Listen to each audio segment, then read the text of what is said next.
I'm just gonna say to Kuya Copio and Ate Dina Guillermo, enough about Marcoses. Look at Dan Mardayaw and Baham Hernando. Oh, they never post about Bongbong Marcos in Facebook, even in TikTok.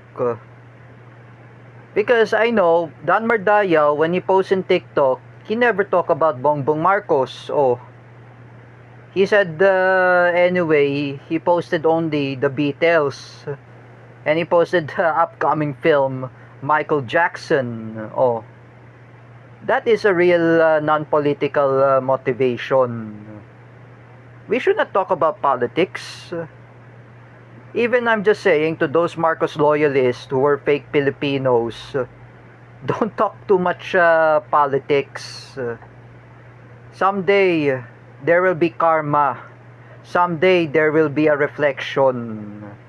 Have all of you never heard about the Civica that we discussed a lesson from Teacher May, Tiburcio? Remember, just what I'm saying to all of you. Don't be such a fool. Don't be such a bully. I'm saying to those Marcos loyalists who were fake Filipinos, be a non-political. We are Filipinos. We have to be non-political.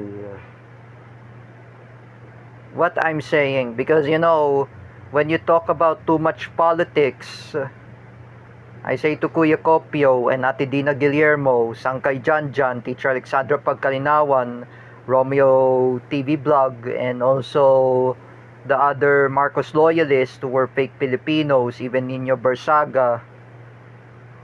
Enough about politics. If Nino Bersaga doesn't know about Civica, that Ferdinand E. Marcos Sr. is the greatest robbery of the government, I just want to describe, magnanakaw pala si Ferdinand E. Marcos Sr., lalo na ang anak niya, like si Bongbong Marcos. I'm just saying, they are the thief. They are the greatest robbery I ever seen in the Guinness World of Record. Is this what you like to talk about too much politics? Too much nonsense? Just like that, look at Cedric Mariano. Oh, Cedric Mariano, he quits on political lies. He already stopped making fake account of Kuya Rodelio Daguman, including Dan Mardayaw. Because I know both of them, they should learn how to be non-political and they learn how to stop. Unlike those Marcos loyalists who were fake Filipinos, they should learn how to stop. Enough about politics. Otherwise, all of you will get you in trouble. I don't even talk too much politics. When I was in Nanay Banji's house during the birthday of Ate Michelle, I talked with Nanay Ningning. Oh, it's so delicious that chicken inasal. Oh, I have never talked about politics.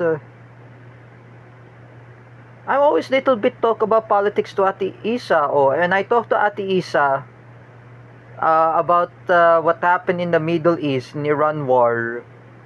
Ali Khamenei was dead. He was killed by the Israeli airstrike.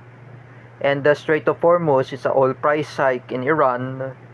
And especially the fuel subsistence and shortages. And then I'm saying that the fuel, it was high price, and it was involvement of Bangag Bongbong Marcos and Benjamin Netanyahu.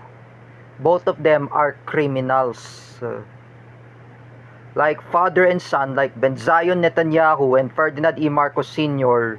They are the greatest robbery of the government. Kuya Copio, Ate Dina Guillermo, Sangkay Janjan, Romeo TV Vlog, and Teacher Alexandra Pagkalinawan, Eskel Penumbra. Think what you're talking about, even you, Nino Barsaga.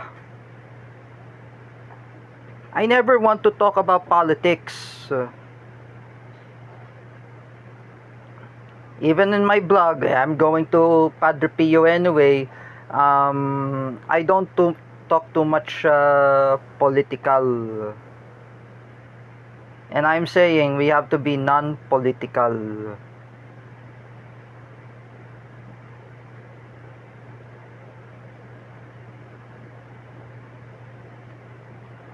That's all it matters.